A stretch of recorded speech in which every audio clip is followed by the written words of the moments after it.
Ayy, badass black girls, and they making big moves. Ayy, badass black girls, nothing that you can't do. They are the future, I'm trying to tell ya. They want the best, no time to settle. They got the strength to handle the pressure. Hosted by MJ and Mahalia. Yeah, changing the narrative, that is imperative. They about to rock this. Tell the women that you got this. Got no time for people who are toxic. It's all love, good vibes. You know I got your back, girl. Talking issues that matter. This is badass black girl. Yeah. Hello everybody, this is MJ and Mahalia.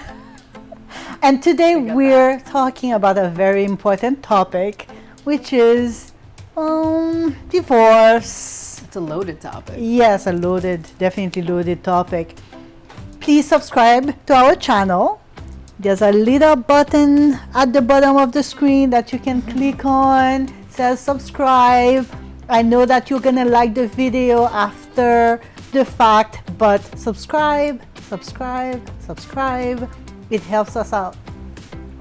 Okay, so divorce, do share, Boy, do yeah. tell. Well, Both of us have been through it. So, Yes. Okay, how long were you married for? 8 years.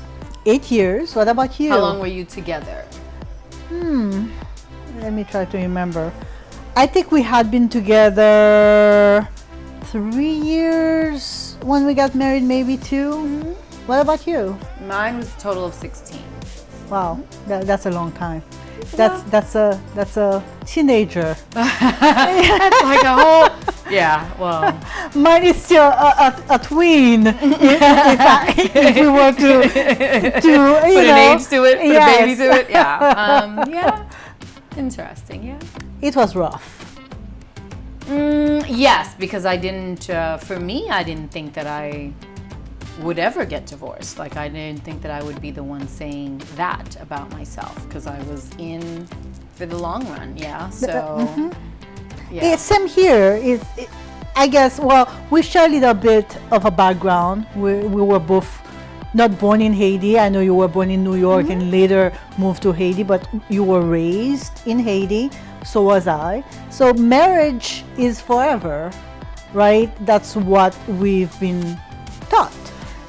Yeah, and I think it's one of those, to me, I feel that's one of those cultural belief systems that really need to be tweaked.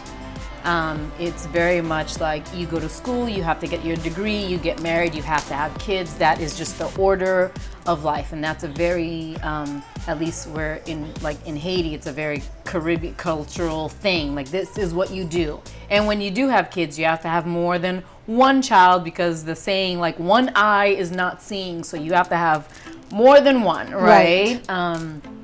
But if for some reason they're not getting the, what if I don't want to get married? What if we're fine being in a companionship in a long-term relationship? Or what if I never wanted to have kids? Like, for some reason, that seems to be a major issue that they could never get, right? But I mean, I think a lot of the pressure for me, I mean, I did want to get married, but I also wonder if it's because, you know, it was the thing that was always in my ear. Like, right now, I don't see that getting remarried. Like, I don't see doing that. And you did get remarried. That's a sweet life. So she's like, it's sweet. But I just, you know, now that I know more, I just don't feel like that would be necessary in my life. Getting away from what you were supposed to do. Right. My husband was not from the Caribbean. He was European. It was a completely different culture. But even then, I didn't feel that was an issue either. It wasn't that. It was just, yeah. When I think about what you said about the expectations of the culture, I think it hurt me a lot in terms of deciding what to do when I realized that I was very miserable. Very early in the marriage, I realized it's not working. We did not have what we thought we shared a lot, but we didn't. Right. And realizing that it was never going to work, and being reluctant to leave because you are expected to make it work. Right. That's what marriage is. Marriage is not about being happy. Marriage is about it is basically a partnership, and you make your best to regardless of what, yeah. And I think it's a very dangerous way of looking at life, because I could have been out of this marriage so much earlier and be happier for way longer than I've been in a while. Was that the same experience for you? At what time did you know that you had to walk away? I feel that my experience was different. I thought that we were on the same page for a long while. And I thought that we had a lot of the same values, and even though we had different backgrounds, but I thought that we were raised very similarly, which kind of kept it going. At the end of the day, I think that he wasn't being very honest with how he truly felt. There was a lot of passive aggressiveness. There was a little manipulation, and there were a lot of people that were allowed into our relationship that shouldn't have been. And that's, I think, what influenced him a lot more than just being in our relationship. Right. It's me and him, and I mean, we have a child together, so to me that is our circle. It's cool that you're great with your family and all that, but they are not to make decisions based on their experience or their fears. They shouldn't be allowed to now rule and tell how we need to run our lives. And I think that's eventually our breakdown. So there was a few things that happened where I was like, well, this isn't right. This doesn't seem right. This doesn't feel okay. And it was a little bit after my daughter was very young. And at first I blamed it on, I was like, oh, maybe I'm suffering from like postpartum. Because I found myself very angry, very defensive, I tell my friends this, my house felt heavy, which is like, I don't even know how to explain it, but there was something wasn't right and I couldn't put my finger on it. So there was a lot of passive aggressive, there was a lot of something, and eventually, I figured it out, and I just kept at it. Like, you need to admit, like, you have to get to a point where you're standing in your own truth, right? And he wasn't trying to do any of that. So, which made it very difficult, because at the end of the day, it caused the absolute divide, and I was on this side and he chose to be there. And I can definitely relate to what you said about that feeling that you're not alone in your relationship, that so many other people have a say in what goes on in your home. Because the first shock came to me when I found out that he didn't want to get married. Okay. So we're planning our wedding, the invitations are already out. And I mean, I'm not in love, and I know that at some level he's not in love. Going through the motions? Yes, we're going through the motions because we're good friends. We get along. Right. And I think at that point in my life, I didn't believe in love necessarily. I thought it was a very romantic notion. I was like, okay, you find someone who's good enough to you, with whom you have great conversation, and you get married, and there's respect there, whatever.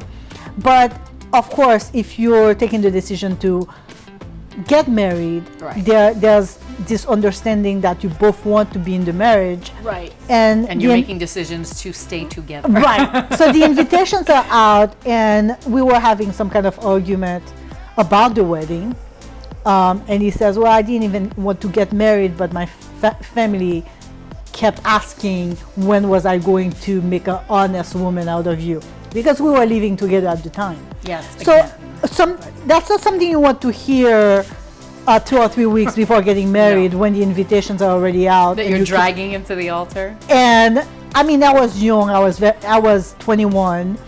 I was not going to call off the wedding. I would have now. I'm a different woman. But the 21-year-old that I was back then, who couldn't stand up for herself, wasn't going to call off the wedding, because I'm like, oh, he probably just he's having cold feet. There's no way that he really doesn't want to marry me. We've been together for 2, almost 3 years.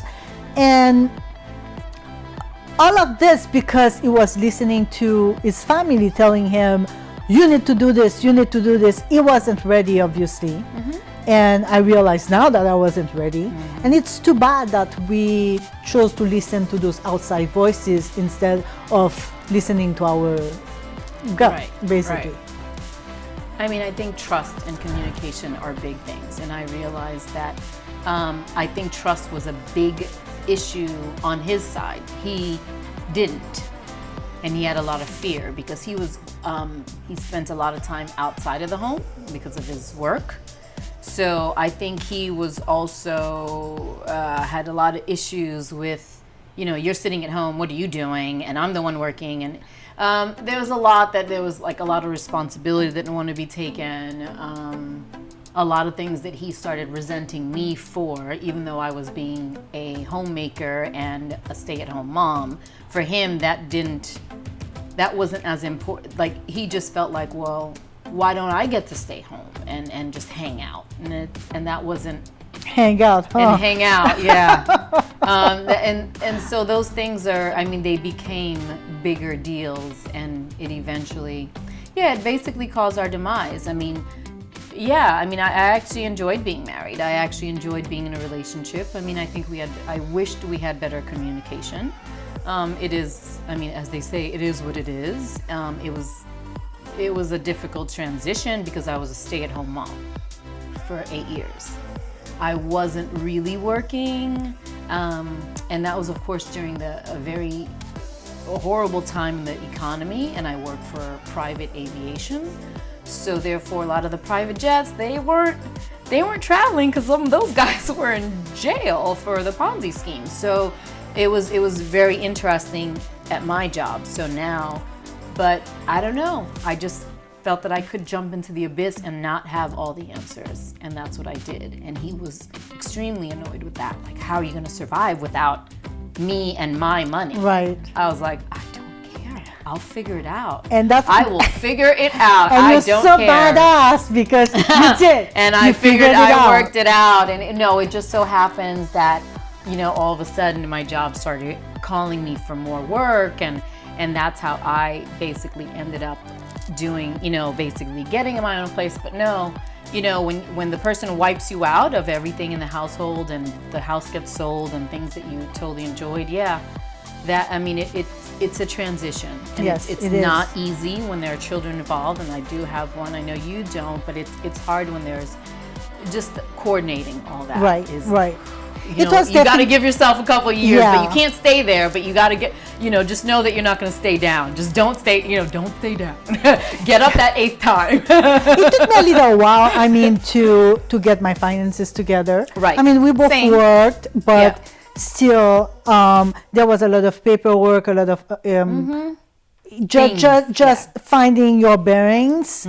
And I remember a few weeks after the divorce, I had $8 on my bank account, and it was my friend Edia's birthday, and I told her, I want to take you out on your birthday, but we're going to Mickey D's, because I have $8 and we need to make it work somehow. Yeah, right, for sure. And that's what we did. So communication and making sure that your marriage is actually your own, and that you're not inviting outside individuals into it. Outside individuals is like your parents and your brothers and your siblings, because they all have something to say according to how they feel about it.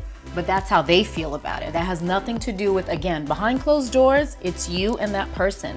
You run your household differently than everyone else. Your sister or your brother may run it completely different. That's fine.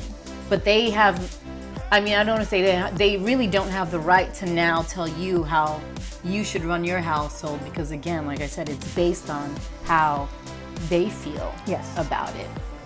Which, even though you were raised the same, doesn't mean that you actually have the same opinion or feelings about it now. Because again, now you have someone else in the picture, right? Now you have your husband or your wife. Their opinions matter as well. That's right. Right. And that's what you have to take people have to take into consideration, So today we're talking about divorce, and in the next episode, we're going to talk about rebound. What happened to us after after the divorce, right? Because I know you're doing just fine, and I know I am. And so we'll talk a little bit about that. Thank you so much for being with us. We are MJ and Mahalia. please check out badassblackgirl.com. Subscribe, like this video, and we'll see you again soon. Yeah, do things differently. Yes. No rebound for you? Yeah.